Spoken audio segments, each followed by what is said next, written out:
Good morning, good afternoon, good evening, folks. Michael Zuber, one rental at a time, back with the friends. Matt, the lumberjack. How you doing, buddy? I'm doing super good. Ready for number 3. And we've got Dion, the pirate officiant, good friend of the channel. How you doing, buddy? Howdy, I'm doing great. I was wondering if you were still going to say good friend. Oh, of course. Of course. Yeah, he's awesome, man.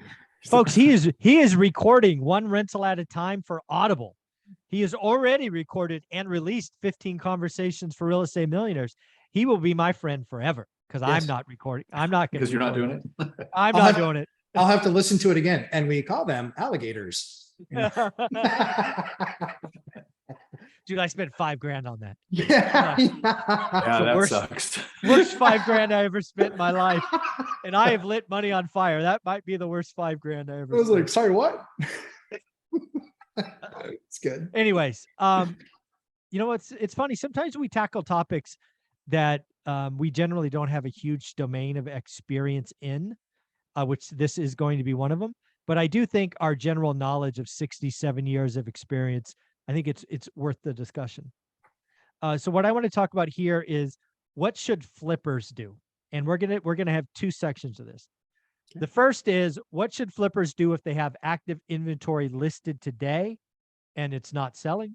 And then second, if you are a flipper and that's your business, how do you tweak the business model to make sure you can survive and thrive? So again, point 1 is, hey, I'm a flipper. I've got 2 or 3 projects on the market and they are not selling. So Dion, this is your idea, your suggestion. We'll go to you first this time. So the main reason I'm not a flipper is I was investing for freedom, not for a job, right? So if you're a flipper, technically that's their job. So you can't just say, well, don't flip. You have those in process. The goal would be to have an exit strategy for a time like this. What happens when prices go up? What happens when rates go up and you can't sell? Mm-hmm. Your hard money is going to be a challenge. And so if they've already got these, they started them 6 months ago, 9 months ago, they're already stuck with hard money. One of the reasons why I wanted to bring up this is to find out what guys with experience would have the answer for. Yeah. On the already existing, I think people are going to have to leave money in the deal. Figure out what loss looks worse or looks better, easier to take, selling and not getting the gain that you expected, or turning it into a rental. Yeah. And financing it out yourself at a break-even point, or maybe even at a buying an alligator. I mean, it's the risk you take when you're taking, and we talk about it all the time. It's an advanced strategy like the Burr method, which we're finding out with our friend Millennial Mike right now, who started 2 Burrs 6 months ago, and then rates doubled. Right. He had exit strategies, and he's making videos on this is exactly how I planned for this because this was a potentiality.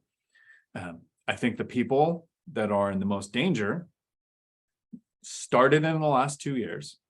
We're basing their decisions off the last decade. Mm-hmm. If this is the trajectory and it keeps going up, here's all the risks I can take. And now it's not going to pay off. Yeah. Matt, I don't think you've actually ever officially flipped anything. You've sold stuff a lot over the years that you've held for a while. Oh, you flipped. Okay. Yeah, flipped, So you're a flipper today. You got something on the markets that's not selling. What are you doing? I go back to the agent because I probably had a 4 or a 4.5% payout. I raise it to 7, with the caveat that I also can start marketing the product. So if he brings the buyer, it's now 7. So they split 7, 3.5 aside, but I get out of the exclusivity. I let them each get their 3.5. And then depending on how far I might be off, I also look at doing something like a $5,000 credit towards closing. But I get out of that when I give them those extra, 2 points or 2.5 points. When I give them those extra 2.5 points, I then start marketing it to other guys at the price that it would be based on my selling with the $5,000 credit and my realtor commissions. So then I start calling up people saying, hey, the house was just done. It's fantastic. If you've got cash on the sidelines, or if you've got a line of credit or something to buy into this, it's going to work for you. The numbers are going to work. And so instead of taking 300, I can take 270 and I'll cover attorney's fees and then I'm done. That's what I would do. I love that. So again, I think the whole idea, if you're in a project, you got to get out of, from my perspective, and this is why I talk to other, like two of my experts are flippers, right? That's part, at least half their business. Jason and Adrian, or I'm sorry, Omar, Jason and Omar. And yeah, all of them have projects. And the first thing they both did is they offered closing costs on the other side in rate buy down. Yeah. So that's an easy give. The other thing is you can obviously reduce prices, all of that. But I think Dion's point was right on. You've got to figure out what your number is. Yeah, of course. Because what I saw last time, and again, we've been doing this a while, is there was somebody, and this may sound like a lot of money, but given where he was, this really wasn't. One guy I knew, 10 million bucks, he didn't take a 50K loss. Now, this is a guy who was worth 10 million bucks. So a 50K loss, it would not have been fun, but it wouldn't have been fatal. It probably wouldn't even, it would have been a flesh wound, but easily survivable. He decided his ego wouldn't let him get a flesh wound. He wanted to, leave skin unscathed, and he ended up going bankrupt, losing everything. Because once the dominoes started falling, you can't get out. So what I would tell somebody, if you're in a flip, and certainly if you're in a business and you have lots of inventory, get small. Yeah. Take some small L's. Yep. And just move on. Speed, debt calculation, closings. I have flippers who've had a property in escrow twice. Both buyers backed out after 40 days. That killer. Just hurts, right? That's killer. Yeah. So take haircuts, get small. The other thing is get more creative. I mean, I loved your idea about commission. The other option you could be, it depends on your debt structure, lease option the damn thing. Yeah. Yep. Right? There are other exit vehicles. And then the other one is, can you just stick a tenant in it, get to a better time? Even if it's an alligator, which I don't approve of, but if you believe for whatever reason it will be better in a year, put 10 grand, stick it in some other account, make sure the mortgage is paid, stick a tenant in and go. But putting your head in the sand is not the right answer. And I see some flippers doing that. They are. It's worked for so long. I'm just going to keep it wait. They're not lowering price. They're not looking for multiple exits. And they're going to get got just like they got last time. So that's path number one. Let's do path number two, which might even be more interesting. We'll go backwards this time. We'll go to Matt first. All right, you're a flipper. And you do 3 or 4 projects at any one time. Mm-hmm. You have teams. This is your job, to steal a word from Dion.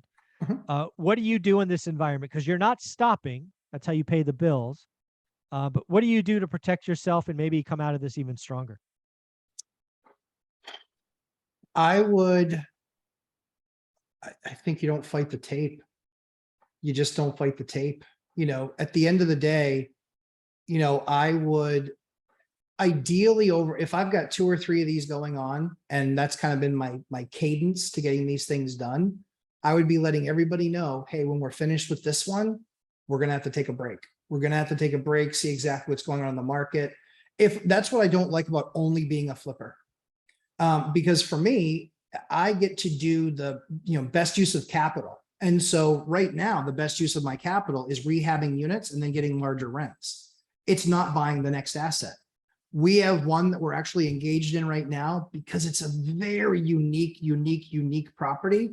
And yes, it's great return, but it's specifically unique. But outside of that uniqueness, I'm looking, and all my guys are getting deployed. All the guys that I work with, all the contractors I work with, we're all deploying them to places where we know that when we get this X, Y, or Z project done, and we've put 15, 20 grand into a building, we know that we're going to be seeing $1,000 more a month of income. And we know that we can grab a hold of that. So I think if you're only a flipper, I don't know that I have an answer for you other than you can slowly bleed out or quickly take a hit. I would rather quickly take the hit so that I can understand how to pivot.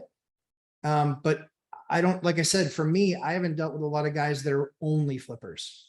Okay, fair enough. How about you, Dion? Okay, a couple exceptions here is this is their job. They are going forward. They have been doing it, but they don't have the products already. So given that, I would structure the purchases differently because we've seen prices going up and interest rates going down for the last several years. So we can't expect that. We actually have the Fed saying we are going to increase rates more. I would either look at using your own capital instead of hard money if possible. So a home equity line of credit, a second on your house, whatever is going to use your money. So it's long-term debt that you could pay off early after your flip. I would look at, if you have to use hard money, longer duration hard money. It might have a 12% on it instead of a 10, but look at least a year hard money instead of 90-day or 6-month, shorter times. Other than that, I'm kind of like Matt. If this, we talk about don't invest in something that's very risky. Flipping is very risky. Even if you are skilled and have been doing it for a few years, I would really talk to lenders and find out what your other options are on a flip or even a burr based on having the income of a flipper. You don't have that W-2 income to qualify for some loans, but you do have tax returns. And a consistent type of income on your tax returns can qualify you for certain loans. Find out from lenders what your other options are, instead of just, here's my hard money and I have to sell. Have your other exit strategies. And again, back to, what if you had to turn it into a rental? Yeah. Same options. So I don't think if you're a flipper that you should just stop flipping. I think it's still a viable investing strategy. It's not mine or Mike's, because you did 56 flips, Mike, but you're, in some ways, I think you're like me. We are not entrepreneurs. No, we are investors. Matt is an entrepreneur. He is investing and he is doing his self-managing and like making his own self-managing company and like all the ways of doing it like that. And I'm doing it the lazy way, and you have property management.